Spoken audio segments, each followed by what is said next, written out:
झारखंड के इतिहास में मैं पहला अल्पसंख्यक हूँ सब पार्टियों को मिला के जो इस धरती का कोई नेता राज्यसभा में दिया गया। तो ये तो जेएमएम का बड़प्पन है, जेएमएम के नेता गुरुजी का, हेमंत सोरेन जी का। कल कल्पना सोरेन जी का जो है वो नामांकन पर्चा दाखिल करनी है, तो क्या तैयारी है? देख, कल की जो मैदान की कैपेसिटी है, जाहिर सी बात है, रांची के बड़ा मैदान तो नहीं है उतने बड़ा, लेकिन जो भी मैदान है जितने लोग अंदर रहेंगे उसके दुगना लोग बाहर निश्चित रूप से। हिम्मत होनी चाहिए। हमारे यहाँ एक कहावत है उर्दू में, हिम्मते मर्दा मदद खुदा। तो हम हिम्मत करते हैं ऊपर वाले। वोट में बड़ा निर्णायक वोट है ये जो चुनाव है 24 का, ये देश की दिशा तय करेगा कि ये देश सेकुलर रहे कि नहीं रहे। जोहार, झारखंड प्रदेश के गांडी विधानसभा का उपचुनाव है और उपचुनाव जो है बड़ा सुर्खियों में रह रहा है। 29 तारीख यानी कल के दिन झारखंड के पूर्व मुख्यमंत्री हेमंत सोरेन की पत्नी कल्पना सोरेन यहाँ से नामांकन पर्चा दाखिल करेगी। ऐसे वक्त में क्या कुछ तैयारियां हैं, इस चीज़ को हम जानने का प्रयास करते हैं। आज हमारे साथ बात करने के लिए गांडी विधानसभा के पूर्व विधायक सह राज्यसभा सांसद डॉक्टर सरफराज अहमद जी हैं। उनसे हम बात करेंगे कि क्या कुछ तैयारी हैं। सबसे पहले दादा जोहार आपका। धन्यवाद, आपका भी बहुत बहुत जोहार और आपके दर्शकों को मैं बहुत बहुत जोहार आपके माध्यम से।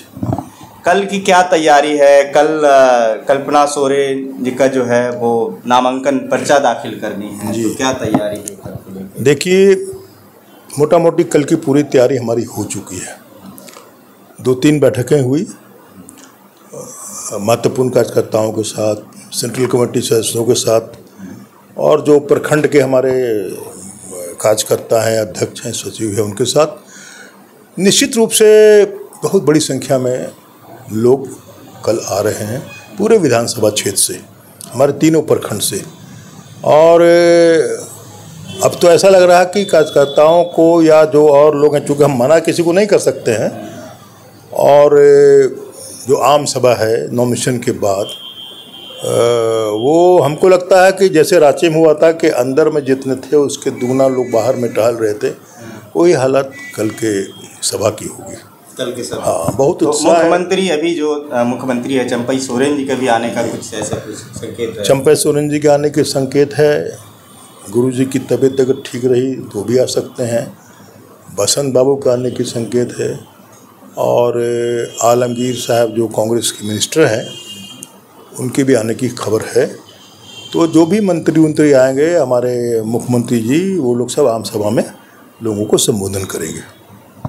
सारी तैयारियों की जिम्मेदारी अभी आपके ऊपर है, तो आप अभी अपने आप को कैसे देख रहे हैं? कैसे अभी आप ये कर रहे हैं? नहीं, सारी तैयारी की जिम्मेदारी हमारे ऊपर नहीं है, सारे कार्यकर्ताओं के ऊपर है।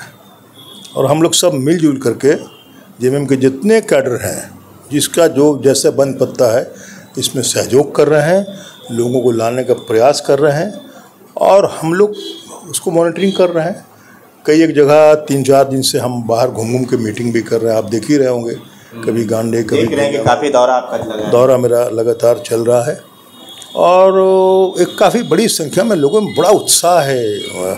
आम जो वोटर्स हैं उसमें भी, और कार्यकर्ताओं में भी उत्साह है निश्चित रूप से। चिलचिलाती धूप है, तपती गर्मी है, और एक अपने आप में देखा जाए कि एक उम्र आपकी, और इस बीच को कैसे फेस कर रहे हैं? नहीं, कुछ नहीं, हिम्मत होनी चाहिए। हमारे यहाँ एक कहावत है उर्दू में, हिम्मते मर्दा मदद खुदा। तो हम हिम्मत करते हैं, ऊपर वाले का आशीर्वाद मिलता है, और मैं मैदान में उतर जाता हूँ। और मैंने अपने जीवन में कभी किसी लड़ाई को कम नहीं समझा है। मैंने सामने वाले को हम मजबूत मान के चलते हैं, तब लड़ाई में मज़ा आता है। उसी दृष्टिकोण से आने वाले चुनौती को मैं देख रहा हूँ, और निश्चित रूप से ऊपर वाले का आशीर्वाद रहा तो फतेह हमारी होगी। आपकी फतेह। आपके जो अल्पसंख्यक है, जो कांग्रेस से जुड़े हुए हैं, गठबंधन से जुड़े हुए हैं, गठबंधन को जो टिकट नहीं मिला है कांग्रेस में, तो वहाँ से वो नाराज़ दिख रहे हैं, तो उसको आप कैसे देखिए, गांडी विधानसभा में तो ऐसी कोई नाराज़गी नहीं है, चूँकि यहाँ तो हम जेएमएम के विधायक रहे, नाराज़गी राज्य के दूसरे जगहों में ज़रूर दिख रहा है, आपके माध्यम से, प्रेस के माध्यम से, कि अल्पसंख्यक को 14 सीट में कांग्रेस चूँकि सबसे बड़ी पार्टी है और जो 7 सीट पे लड़ रही है। हाँ बिल्कुल, वही प्रदेश में जो अल्पसंख्यक को कहीं सीटें नहीं मिलना गठबंधन के द्वारा, तो वो थोड़ा सा नाराज़गी है। वो कांग्रेस के अल्पसंख्यक में नाराज़गी है और जाहिर सी बात है कुछ होनी भी चाहिए, और ये उनका अंदर का मामला है, उसको वो तय करेंगे जो भी रास्ता होगा। जहाँ तक जेएमएम की बात है, जेएमएम से अल्पसंख्यकों को कोई नाराज़गी नहीं है। आपने देखा कि गठबंधन में है ना साहब, ना गठबंधन में तो कांग्रेस भी है। हाँ। अब कांग्रेस को हम लोगों ने या गठबंधन के फैसले से 7 सीट मिली, तो वो सीटें तो उनको बांटनी है ना, कांग्रेस की सीट तो जेएमएम नहीं बांटेगी।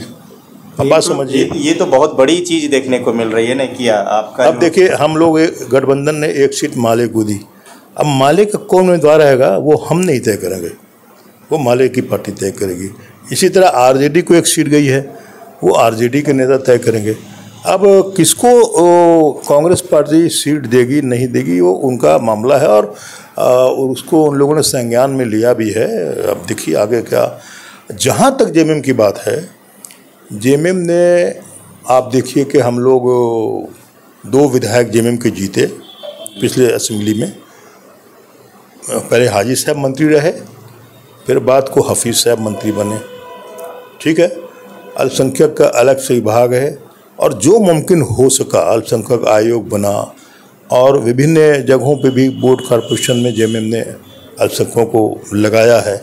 और सबसे बड़ी बात है कि साल के शुरुआत में कहिए कि मुझे चुनाव के पहले ही जेएमएम ने मुझे राज्यसभा में, जो मैं एक अल्पसंख्यक इसका हूँ, मुझे राज्यसभा में पहले ही भेज दिया है। ठीक है ना, अल्पसंख्यक में एक चेहरा आप हैं जो जेएमएम की तरफ से गए हैं, और ना केवल पहली बार बल्कि झारखंड के इतिहास में मैं पहला अल्पसंख्यक हूँ सब पार्टियों को मिला के, जो इस धरती का कोई नेता राज्यसभा में दिया गया। तो ये तो जेएमएम का बड़प्पन है, जेएमएम के नेता गुरुजी का, हेमंत सोरेन का बड़प्पन।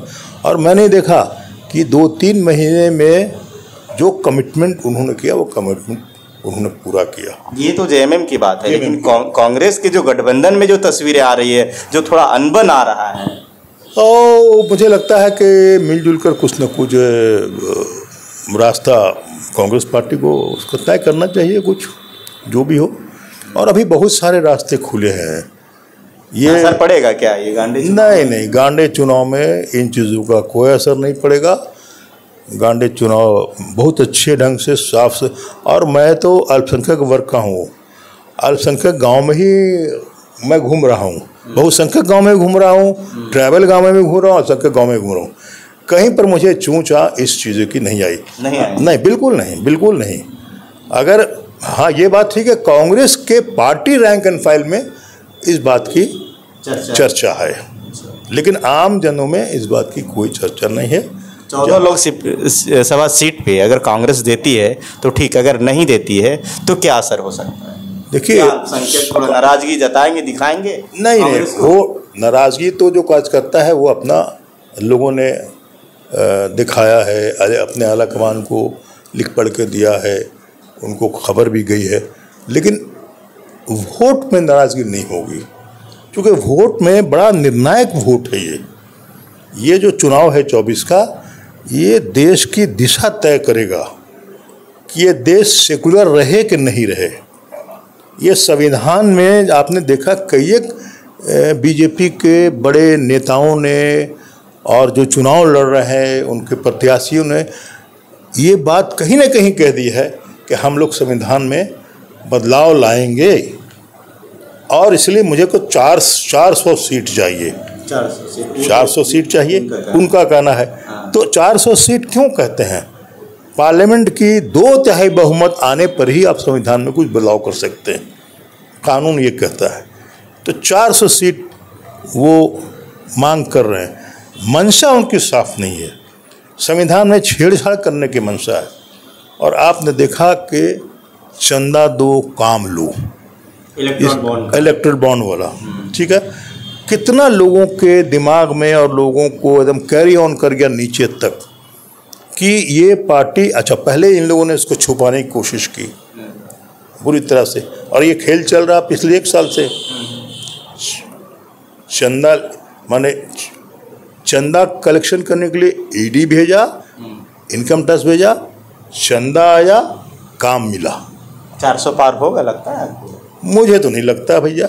नहीं, इन सब बातों का जो घटनाएं घट रही हैं देश में, इसका असर लोगों के दिमाग पर है, असर पड़ रहा है। बिल्कुल असर। लोग अभी जागरूक हो चुके हैं, बिल्कुल जागरूक हो चुके हैं। अब बदलाव की और मैंने खुद महसूस किया है कि धीरे धीरे बीजेपी का ग्राफ नीचे आ रहा है और गठबंधन का ग्राफ ऊपर उठ रहा। जिस तरह से कैंपेन जेएमएम के लीडर, कांग्रेस पार्टी के लालू यादव जी, तेजस्वी यादव जी, माले के दीपांकर भट्टाचार्य जी, हम लोग की मैडम कल्पना सोरेन जी, राहुल गांधी जी, जिस तरह से कैंपेन देश में घूम घूम कर रहे हैं, तो इन आपने रांची की बैठक सभा देखी, कितनी बड़ी सभा थी। तो आपको लगता है कि इन सब चीज़ों का असर कैरी ऑन नीचे तक करेगा? चलिए हम थोड़ा सा गांडे विधानसभा पे आएंगे, क्योंकि गांडे पे चर्चा अगर हो रही है तो देखिए, जिस तरह से जो फील्ड में हम भी दौरा कर रहे हैं, वो जानकारी हमें मिली है कि जो भाजपा के जो प्रत्याशी हैं, जो कैंडिडेट हैं, वो कह रहे हैं कि जब प्रकाश वर्मा चुनाव लड़े थे तो पिछले के अपेक्षा इस बार 2019 में उनको ज़्यादा मत मिले थे, लगभग 55,000। भले वो जीत आप हासिल किए थे लेकिन उनको मिली थी। लेकिन इस बार जो दिलीप वर्मा लाएंगे उससे कहीं ज़्यादा लाएंगे। और पूर्व विधायक जो डॉक्टर सरफराज अहमद उसमें के तत्कालीन विधायक है, उनसे ज़्यादा बहुमत, ये बात कह रहे हैं। तो इसको आप कैसे देखते हैं? ऐसा है कि दिलीप वर्मा जी या बीजेपी के लोग क्या कह रहे हैं, मेरे को उससे कोई मतलब नहीं है। मतलब नहीं? कोई मतलब नहीं है। मैं आंकड़े पे नहीं जाता। चुनौतियां है, लगता है कि चुनौतियां हैं मैडम के लिए? मैडम के लिए कोई चुनौती नहीं है, हम लोग के लिए चुनौती है जिसको हम लोग फेस कर रहे हैं। ये दिलीप वर्मा तो मुझसे भी लड़े थे जेवीएम से, उस समय ये भी कैंडिडेट थे। 8,000 वोट आया। हाँ, 8,000 वोट आया था। और जयप्रकाश वर्मा जी भी लड़े थे और लोग भी लड़े थे। तो कुल मिला के मैं जीत गया, ठीक है। तो आपको लगता है क्या कि दिलीप वर्मा के ये जो बीजेपी के उस समय वोटर है, सपोर्टर रहे हों, वो आज दिलीप वर्मा के साथ दिल से हैं क्या? उसका मूल्यांकन दिलीप वर्मा जी खुद करें, मैं नहीं कहता हूँ। तो ये जो ओवैसी वगैरह या फिर और निर्दलीय आपके जो अल्पसंख्यक में आना चाह रहे हैं या फिर आने वाले हैं, उससे कोई असर? ये पिछले बार भी थे, पिछले बार भी थे। जब मैं लड़ा हूँ, ऐसा नहीं कि 2-3 माइनॉरिटीज़ के लोग नहीं लड़ते हैं, अल्पसंख्यक के लोग नहीं लड़ते, हमेशा लड़े हैं। लेकिन कोई प्रभाव नहीं, लोगों का विश्वास मेरे साथ जुटा और मैं एक बार नहीं 3 बार इस विधानसभा को कांग्रेस से भी और जेएमएम से मैंने जीता। ऐसा नहीं कि मेरे खिलाफ अल्पसंख्यक नहीं लड़ते हैं। कहाँ पहुँच जाते हैं आप फिगर उठा के देख लीजिए। और वो उससे बुरा हाशर इस बार होगा। बिल्कुल नहीं, जो पूरी तैयारी है, पूरी तैयारी के साथ लड़ रहे हैं। अरे भैया, मैं एक पंचायत का एक गांव का मैं नाम आंख बंद करके बता दूंगा। इसलिए का नाम मेरी ज़बान पे रहता है। इसलिए भी तो कि अब जो है जो डॉक्टर सरफराज अहमद है, जो राज्यसभा सदन अभी पहुंच चुके हैं, वो एक बहुत बड़ा चेहरा हो गया माइनॉरिटी के लिए। तो हमें लगता है कि माइनॉरिटी अब तो अस्थिर होना चाहिए। देखिए, माइनॉरिटी के लिए बड़ा चेहरा मैं हूँ ये मैं नहीं कहूँगा, लेकिन हाँ असर तो मैं रखता हूँ, और ना केवल गांडे में बल्कि पूरे राज्य में, पूरे देश लेवल पे आप अभी बड़ा चेहरा। वो आपका मानना है, मुझे नहीं, मैं नहीं कह रहा हूँ। ये जो मेरे सामने जो जनता बोली है कि वो है, हमारे कई खबरों में, वीडियोस में चला हुआ है। देखिए, ऐसा है, कोई ऐसी पार्लियामेंट्री सेगमेंट नहीं है जहाँ से गठबंधन के उम्मीदवार मुझे नहीं बुला रहे हैं। मैं निश्चित रूप से जाऊँगा, कोशिश करूंगा। और बाकी अगल बगल में जो उम्मीदवार हैं हमारे, 2 लोकसभा तो हमारा सटा ही हुआ है, तो मैं जहाँ जहाँ जाता हूँ अपने प्रत्याशी यानी जेएमएम के असेंबली के प्रत्याशी और कोडरमा लोकसभा के प्रत्याशी, गिरिडीह के लोकसभा का अपना जो प्रत्याशी है, इनके मैं काम करते जाता हूँ। अब यहाँ से फुर्सत होने के बाद मैं बाकी जगहों पर ज़रूर जाऊँगा। मुझे तो पार्टी का आदेश होगा, चूँकि मेरा नाम मैंने आज ही देखा लिस्ट में है कि मुझे कैंपेन कमेटी में डाला गया है तो मैं अपना फ़र्ज़ अदा करूंगा पूरे प्रदेश स्तर पे। पूरे प्रदेश जहां मुझे पार्टी का आदेश होगा, जहां का उम्मीदवार नेचुरली गठबंधन का, मैं उसके लिए प्रचार में जाऊंगा, लेकिन अपना पहले काम ख़त्म करने के बाद। यानी कि मूल चीज़ें थी जो आपसे थोड़ा जानने का कि कल की जो मैडम की तैयारी है वो तो आपने बताया कि पूरी तैयारी है, पुख्ता तैयारी है। यानी कि जो उलगुलान रैली थी उस तरह की भीड़ जुटने की तैयारी आप बता रहे हैं। बिल्कुल, मैंने वो जो रांची का मैदान था उसमें जितने लोग, जो कैपेसिटी थी उसके भरने के बाद उसके दुगना लोग बाहर थे। तो जो हमारी कल की जो मैदान की कैपेसिटी है, जाहिर सी बात है रांची के बड़ा मैदान तो नहीं है उतने बड़ा, लेकिन जो भी मैदान है जितने लोग अंदर रहेंगे उसके दुगना लोग बाहर निश्चित रूप से रहेंगे। चलिए, ये शुक्रिया आपका, क्योंकि मैंने जानने का प्रयास किया कि कल का जो कल्पना सोरेन एक बड़ा चेहरा है और इंडिया गठबंधन का ही भी बड़ा चेहरा है, क्योंकि जिस तरह से उसे प्रमोट किया जा रहा है या फिर किया गया है, जिस तरह से वो कैंपेन कर रही है पूरे प्रदेश स्तर पे, पूरे देश स्तर पे, जिस तरह से उनका इंडिया गठबंधन का कहीं भी कार्यक्रम होता है उसमें कल्पना सोरेन का नाम होता है, जब वहाँ जाके वो सभा को संबोधित करती है और वो संबोधन के बाद जो मीडिया कवरेज उनको मिलता है, जो देश लेवल पे चलता है, वो देखना ये होता है कि ये पूरे देश लेवल की लीडर बन चुकी है। और गांडे विधानसभा से चुनाव के दौरान कल जो नामांकन पर्चा उनका दाखिल होना है 29 को, उनकी तैयारी, भरपूर तैयारी, जिस तरह से सांसद सरफराज साहब बोले हैं। बाकी क्या कुछ है कल ही देखना दिलचस्प होगा। अब हमारे जो जनता है वो क्या कुछ कहते हैं कमेंट में ज़रूर बताइएगा। मिलेंगे फिर कल। जोहार।